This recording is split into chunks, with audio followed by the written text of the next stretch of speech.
देखो 3 dimensional geometry में पहला क्वेश्चन है, if a line make angle 90 degree 135 degree and 45 degree with X Y and Z axis, find direction cosine. हमको 3 angle दिया, एक 90 दिया, 135 डिग्री दिया, 45 दिया, एक एक्स एक्सिस, एक वाई एक्सिस और एक जेड एक्सिस। अगर हमको डायरेक्शन कोसाइन निकालना है तो डायरेक्शन कोसाइन का मतलब होता है कि एल एम एन, इन तीन का वैल्यू को निकालना है, क्योंकि L M N X Y और जेड एक्सिस को रिप्रेजेंट करते हैं। Formula L is equal to cos theta, theta की जगह 90 डिग्री, तो कॉस 90 का वैल्यू 0, एम फिर कॉस थीटा, इस पर थीटा की जगह 135 डिग्री, तो 135 को 90 प्लस 45 लिखेंगे, cos 90 plus theta minus sine theta, तो साइन 45 के वैल्यू -1/√2, एन कॉस थीटा की जगह 45 यानी कॉस 45 का वैल्यू 1/√2। तो डायरेक्शन कोसाइन हो गया एक्स एक्सिस के लिए 0, वाई एक्सिस के लिए -1/√2, जेड एक्सिस के लिए 1/√2। दूसरे क्वेश्चन में क्या बोल रहा है कि अगर एक्स वाई जेड तीनों एक्सिस पे अगर इक्वल एंगल बन रहा है तो डायरेक्शन कोसाइन क्या होगा। अगर इक्वल एंगल बन रहा है तो इसका मतलब है कि एल एम एन तीनों का वैल्यू सेम है अकॉर्डिंग टू एंगल, यानी L is equal to M is equal to N cos alpha. तो हम डायरेक्ट ये फॉर्मूला हम लोगों को पता है डायरेक्शन कोसाइन के रिस्पेक्ट में, L square plus M square plus N square is equal to 1। L के जगह भी कॉस अल्फा, एम के जगह भी कॉस अल्फा, एन के जगह भी कॉस अल्फा, सब पे स्क्वायर लग गया तो 3 कॉस स्क्वायर अल्फा, ठीक है, इज इक्वल टू 1 होता है। 3 एक तरफ मल्टीप्लाई दूसरे तरफ डिवाइड, एक साइड स्क्वायर दूसरे साइड रूट। रूट लगने का मतलब है कि यहाँ पर तो प्लस और माइनस दोनों चलेगा। हाँ। तो डायरेक्शन कोसाइन एक बार पॉजिटिव में 1/√3, हाँ। एक बार नेगेटिव में 1/√3 एक्स वाई जेड एक्सिस के लिए, ठीक है। थर्ड क्वेश्चन में हमको डायरेक्शन रेशियो दे दिया -18, 12 और -4, और हमसे डायरेक्शन कोसाइन पूछ रहा है। हाँ। डायरेक्शन रेशियो को हम लोग ए बी सी से रिप्रेजेंट कर लेते हैं। ए का वैल्यू -18, बी का वैल्यू 12, सी का वैल्यू -4। अगर डायरेक्शन रेशियो दिया हुआ है तो हम लोगों को डायरेक्शन रेशियो का मैग्नीट्यूड निकालना होता है। इसका फॉर्मूला होगा √A² plus B² plus C²। -18, 12 और -4 का स्क्वायर कैलकुलेशन किए तो मैग्नीट्यूड कितना निकल गया 22। और अगर डायरेक्शन रेशियो दिया हुआ है तो डायरेक्शन कोसाइन फिर पहला हो गया, यानी एल एम और एन, यही 3 निकालना है। एल का फॉर्मूला कॉस अल्फा, अल्फा के लिए यहाँ पर क्या करोगे, ए का वैल्यू को बैठाओगे, मतलब अगर यहाँ एल लिखा है ना तो कॉस अल्फा का मतलब हो गया A/√A² plus B² plus C²। तो ए की जगह तो -18 है और स्क्वायर कितना आया 22। उसी तरह एम के लिए कॉस बीटा, तो जहाँ ए था वहाँ पर बी चलेगा, नीचे ये वाला मेरा सेम रह जाएगा A² plus B² plus same रह जाएगा। तो सर 12 कर दिए 22 है ये, ठीक है। काटोगे 2 का टेबल से, 2 6 12, 2 11 22। एन के लिए कॉस गामा, तो यहाँ पर क्या हो जाएगा C/√A² प्लस B² प्लस, यानी अगर कॉस डायरेक्शन रेशियो दिया हुआ है और डायरेक्शन कोसाइन निकालना तो ये स्टेप यूज करेंगे, ठीक है। नेक्स्ट में बोल रहा है कि प्रूफ करना है कि 3 पॉइंट है और तीनों पॉइंट कॉलिनियर है। पहला पॉइंट है 2 3 4, दूसरा है -1 -2 1, तीसरा है 5 8 7, ये कॉलिनियर है। तीनों पॉइंट को ए बी सी से रिप्रेजेंट कर लिए। अब 3 पॉइंट है तो एक काम करते हैं, हम लोगों को कम से कम 2 पॉइंट पे डायरेक्शन कोसाइन निकाल कर देखना पड़ेगा, ठीक है। तो पहले हम ए बी पॉइंट को उठाते हैं। तो ए बी पॉइंट के लिए मैग्नीट्यूड का फॉर्मूला क्या होगा, √(x2 - x1 whole square, y2 - y1 whole square, z2 - z1 whole square. A B का मैग्नीट्यूड निकल गया। जैसे यहाँ पर सिंगल पॉइंट था तो सिंगल पे काम कर रहे थे, यहाँ 2 पॉइंट को लेके कर रहे, तो इस हिसाब से अब इसमें भी डायरेक्शन कोसाइन करेंगे तो एल का फॉर्मूला होगा x2 - x1 by A B का मैग्नीट्यूड, एम के लिए y2 - y1 by A B का मैग्नीट्यूड, एन के लिए z2 - z1 by A B का मैग्नीट्यूड। ये रहा x1, ये रहा y1, ये रहा z1, ये रहा x2 y2 z2। तो ये मेरा किसके लिए निकल गया, एलिमेंट ए बी के लिए निकल गया। सेम प्रोसेस हम लोग ए सी के लिए यूज कर लेते हैं। तो ए का कोऑर्डिनेट क्या था 2 3 4, C का 5 8 7 5 8 यानी 7 x1 y1 z1 x2 y2 Z2 again AC का मैग्नीट्यूड इस फॉर्मूला से निकाले √43 आ गया। अब इसमें भी L M और N सेम प्रोसेस पे निकालेंगे।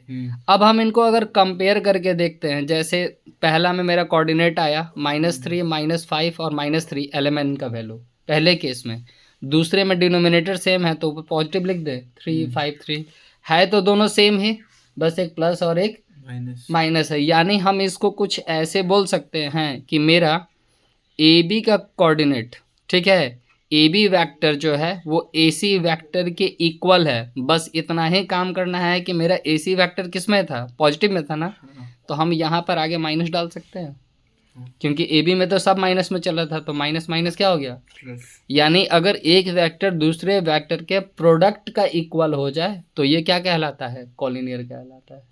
एक वेक्टर दूसरे वेक्टर का प्रोडक्ट का इक्वल हो गया। हाँ, तो इसको हम ऐसे बोल सकते हैं कि A C vector is -1 into A B vector, ये बोल सकते हो। हाँ, तो इसका मतलब ये क्या हो गया, कॉलिनियर हो गया।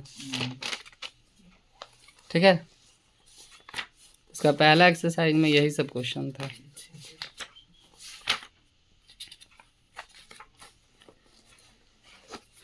दूसरे एक्सरसाइज में पहला क्वेश्चन ये दे रहा है कि 3 लाइन है, ठीक है, हमको प्रूफ करना है, ठीक है, कि ये म्यूचुअली परपेंडिकुलर है एक दूसरे से। तो पहला लाइन है 12/13 -3/13 -4/13 4/13 12/13 3/13 3/13 -4/13 और 12/13 3 लाइन है, इन कॉमा में है सबका, इसका मतलब डायरेक्शन कोसाइन दिया हुआ है। हमको ये प्रूफ करना है कि ये म्यूचुअली परपेंडिकुलर है। तो देखो, म्यूचुअल परपेंडिकुलर का रूल क्या होता है कि दो डायरेक्शन कोसाइन का प्रोडक्ट का सम 0 होना चाहिए। अब जैसे मान लो हम इसको बनाते हैं A और इसको बनाते हैं B, तो ये हो गया L1, ये हो गया M1, ये हो गया N1, ये हो गया L2 M2 N2। फॉर्मूला बनेगा AB के लिए L1 L2 plus M1 M2 plus N1 N2 is equal to 0। L1 L2 M1 M2 N1 N2 calculate करके देखो 0 आ गया AB का। तो AB पॉइंट तो म्यूचुअली परपेंडिकुलर हो गया। उसी तरह BC पे भी सेम काम करेंगे। B का कोऑर्डिनेट LMN को यानी डायरेक्शन कोसाइन को ले लिए, C का डायरेक्शन कोसाइन को ले लिए। अगेन वही formula L1 L2 M1 M2 N1 N2 is equal to 0। L1 4/3 L2 3/13 M1 12/13 M2 -4/13 N1 3/13 N2 12/13 काट कुट किए, इसमें भी 0 आ गया, यानी BC भी परपेंडिकुलर हो गया। तीसरा पॉइंट क्या बनेगा, AC। A का डायरेक्शन कोसाइन लिए, C का डायरेक्शन कोसाइन लिए, सेम फार्मूला अप्लाई किया, इसमें भी क्या आ गया 0। यानी तीनों कंडीशन में ये पता चला कि AB BC और AC सबका प्रोडक्ट फॉर्म का वैल्यू कितना आ रहा है 0, यानी सभी के सभी एक दूसरे के क्या है, म्यूचुअली परपेंडिकुलर है। ठीक है, सेकेंड में पूछ रहा है कि एक लाइन है, ठीक है, दूसरे लाइन का परपेंडिकुलर। अब पहले लाइन में 2 पॉइंट होंगे, तो पहले लाइन के 2 पॉइंट दिए हैं 1 -1 2 3 4 -2। ये तो मेरा पीछे के जैसा क्वेश्चन हो गया कि एक को A सोचो, एक को B, और इनका पहले डायरेक्शन कोसाइन निकालो। तो डायरेक्शन कोसाइन निकालने के लिए पहले हमको AB का मैग्नीट्यूड निकालना होगा, √(x2 - x1 whole square y2 - y1 whole square z2 - z1 whole square x1 y1 z1 x2 y2 AB का मैग्नीट्यूड आ गया। तो फिर डायरेक्शन कोसाइन भी चाहिए AB के लिए, ये रहा L का 2/3√5, ये रहा M का 5/3√5, ये रहा N का -4 3√5। तो डिनोमिनेटर सेम है, तो हम इनके लिए LMN का वैल्यू क्या लिखेंगे 2 5 और -4। एक लाइन का निकल गया। उसी तरह जो दूसरा लाइन था उसका कोऑर्डिनेट यानी LMN के लिए 3 कोऑर्डिनेट दिए हुए हैं।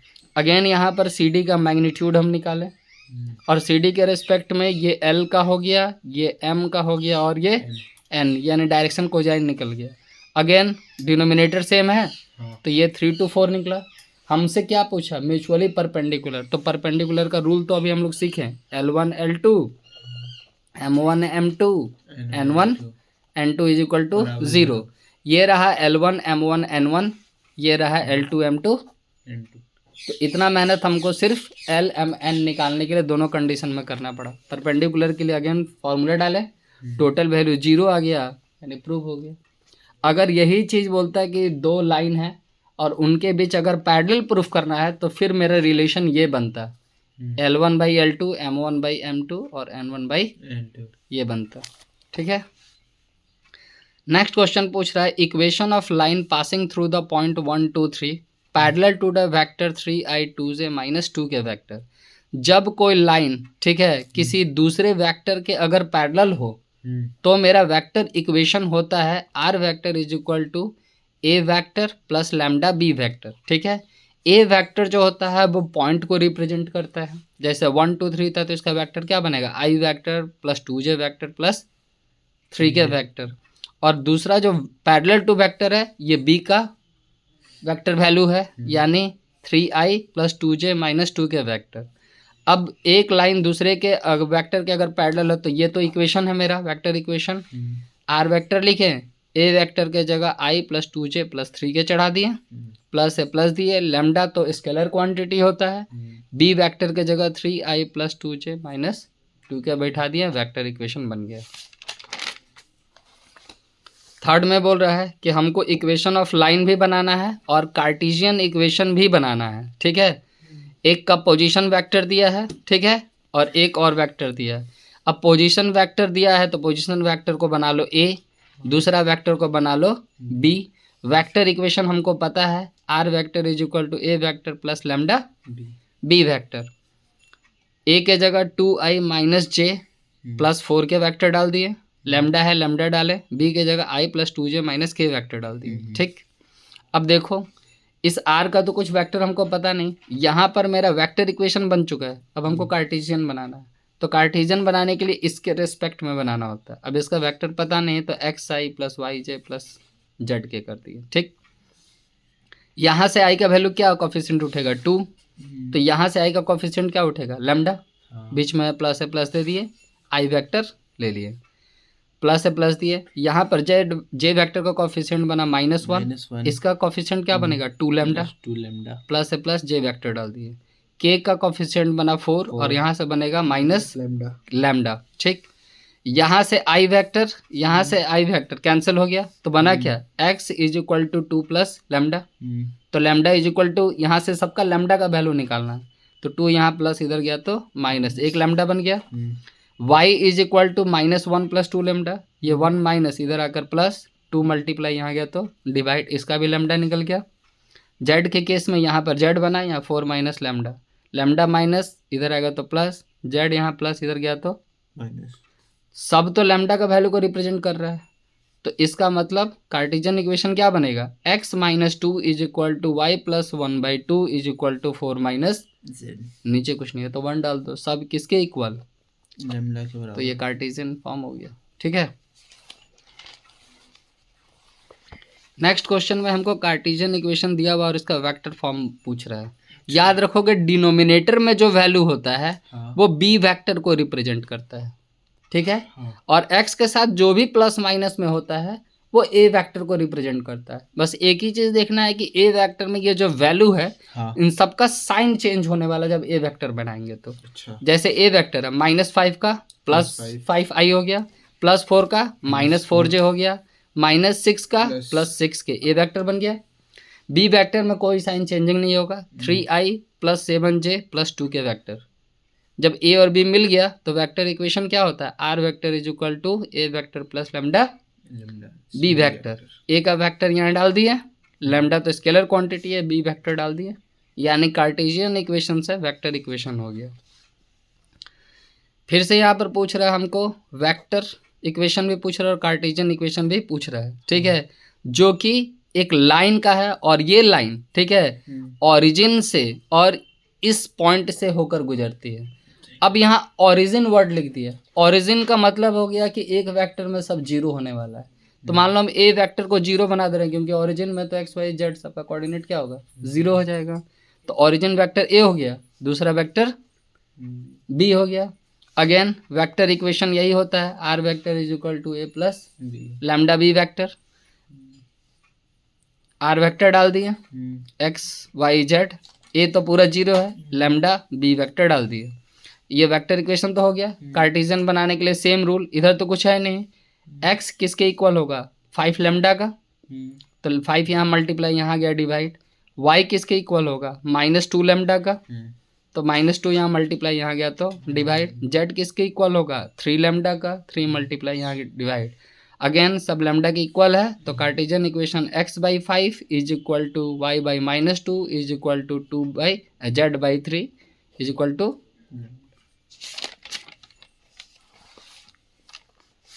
अब हमको यहाँ पर एंगल निकालना है। दो मेरे पास वेक्टर इक्वेशन दिए हुए हैं, ठीक। अगर मेरे पास दो वेक्टर इक्वेशन दिए हुए हैं और एंगल निकालने के लिए बोले तो एंगल का फॉर्मूला क्या होगा, cos theta is equal to b1 dot product b2 vector by magnitude of b1 vector into magnitude of b2 vector. हमको इतना तामझाम चाहिए, यानी इस पूरा फॉर्मूला में हमको सिर्फ b1 और b2 वेक्टर से मतलब और किसी से कोई लेना देना नहीं है। ये जो पहला इक्वेशन है इसमें b1 वेक्टर को कौन रिप्रेजेंट कर रहा है, ये पूरा तो a1 वेक्टर को रिप्रेजेंट करेगा, ये पूरा b2, क्योंकि मेरा r वेक्टर का फॉर्मूला क्या होता है, a vector is plus lambda b vector, यानी लैम्डा के साथ जो प्रोडक्ट में है वही b है। तो ये b1 वेक्टर हो गया, इसका मैग्नीट्यूड यहाँ निकाल दिए, √3a² plus 2a² plus 6a², 3 का स्क्वायर 9, 2 का हो गया 4, 6 का हो गया 36, जोड़ेंगे तो 49, स्क्वायर रूट हो गया 7। उसी तरह सेकेंड वाले वेक्टर इक्वेशन में ये b2 वेक्टर को रिप्रेजेंट कर रहा है, i plus 2j plus 2k, तो इसमें एलिमेंट कौन है 1 2 2, इसका 3 निकल गया, b1 b2 का मैग्नीट्यूड निकल गया।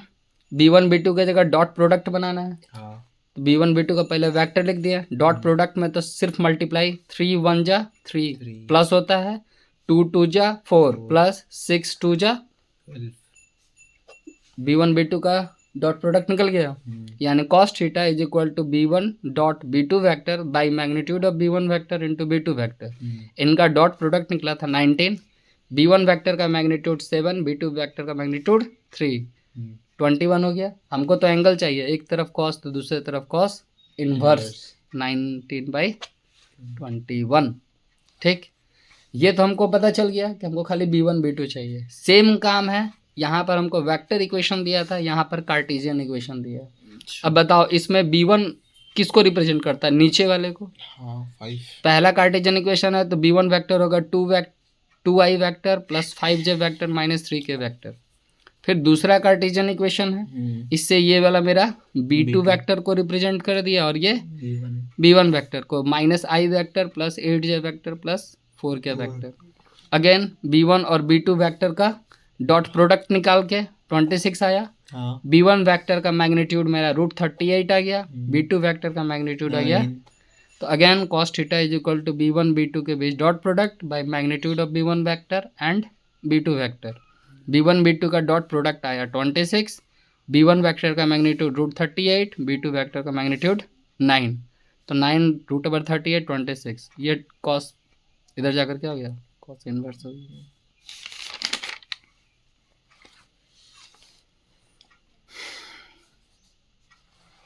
इसको देखो, हमको यहाँ पर बोल रहा है शॉर्टेस्ट डिस्टेंस बिटवीन लाइन। मान लो कि दो वेक्टर इक्वेशन दिया है और इनके बीच का शॉर्टेस्ट डिस्टेंस क्या होगा, दो वेक्टर इक्वेशन हो या कार्टेशियन इक्वेशन हो, अगर शॉर्टेस्ट डिस्टेंस बोले तो फॉर्मूला शॉर्टेस्ट डिस्टेंस का होता है b1 क्रॉस प्रोडक्ट b2 फिर dot a2 minus a1 vector by magnitude of b1 into vector. यानी इतना सारा चीज़ चाहिए, यानी अब हमको ए बी दोनों वेक्टर का ज़रूरत है। पहले वाले इस इक्वेशन को देखते हैं, पहला वेक्टर इक्वेशन से ये b1 को रिप्रेजेंट कर रहा है और ये a1 वेक्टर को a1 b1 लिख दिए, दूसरा से ये b2 को रिप्रेजेंट कर रहा है और ये a2 दोनों लिख दिए।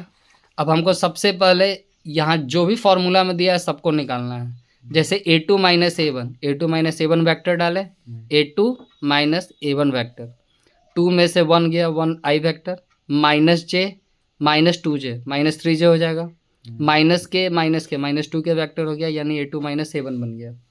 b1 b2 के बीच क्रॉस प्रोडक्ट निकालना है, क्रॉस प्रोडक्ट तो डिटरमिनेंट मेथड से निकलेगा। i j k b1 का कोफिशिएंट क्या है 1 -1 +1 चढ़ा दिया। b2 का क्या है 2 1 2 हो गया। डिटरमिनेंट मेथड में क्या होता है, अगर हमको पहले i वेक्टर निकालना है तो इनके बीच क्रॉस मल्टीप्लाई 2 1 जा 2 माइनस में, बीच में -1 1 जा 1 i वेक्टर हो गया। पहला में प्लस दूसरा में माइनस, इसलिए j के लिए माइनस डालें तो पहला मल्टीप्लाई होगा 2 1 जा 2 माइनस, फिर 2 1 जा 2 j वेक्टर हो गया। तीसरा में प्लस चलता है k वेक्टर के लिए, तो इसमें पहले मल्टीप्लाई 1 1 जा 1 माइनस 2 1 जा 2, लेकिन माइनस माइनस प्लस, तो b1 b2 वेक्टर निकल गया।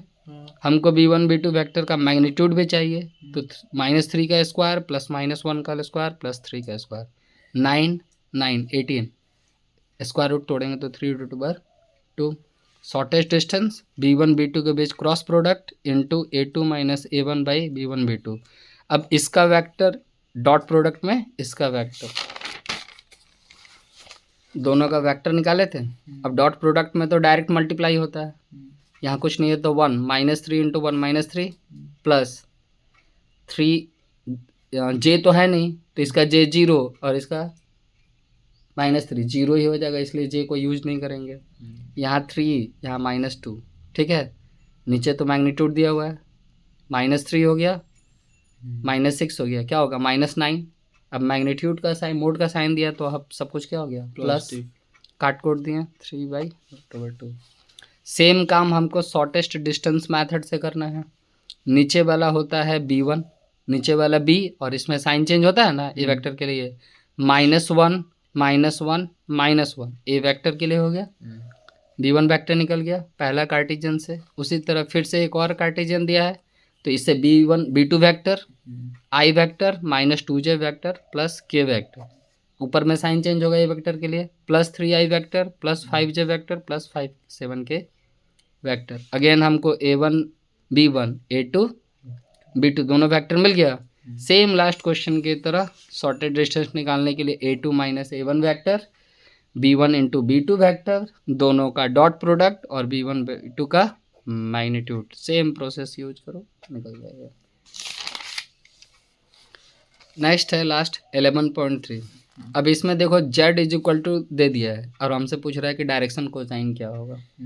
याद रखोगे अगर x y z के रेस्पेक्ट में अगर कुछ दिया है तो इक्वेशन मेरा चलता है ax + by + cz = d। अब हमको तो खाली यहाँ z = 2 दिया है, यानी a नहीं दिया b नहीं दिया, तो यानी a और b का वैल्यू क्या है 0, ठीक है।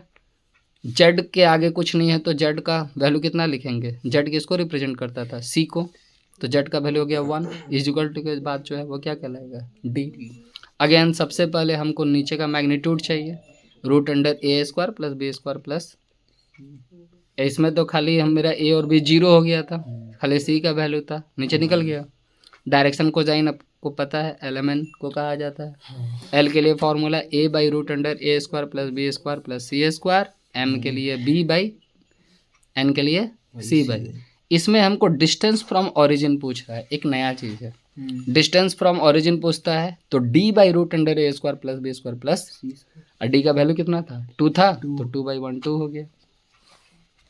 इसी पे एक और मैथ है, देखो इक्वेशन हमको दिया 2x + 3y - z, तो a का वैल्यू हो गया 2, b का वैल्यू हो गया 3, c का वैल्यू हो गया -1, d का वैल्यू हो गया 5, ठीक है। यानी यही ना इक्वेशन है मेरा, a का 2, b का 3, c का -1, d का 5। तो पहले again √a² + b² plus c² का वैल्यू √14 हो गया। डायरेक्शन कोसाइन यानी LMN, L का फॉर्मूला, M का फॉर्मूला, N का फॉर्मूला, ABC हमको पता ही है, डिस्टेंस फ्रॉम ओरिजिन D को रिप्रेजेंट करता है, वो निकाल दो, ठीक है। अब देखो वेक्टर इक्वेशन हमको दिया हुआ है, हमको कार्टेशियन इक्वेशन बनाना है, ठीक है।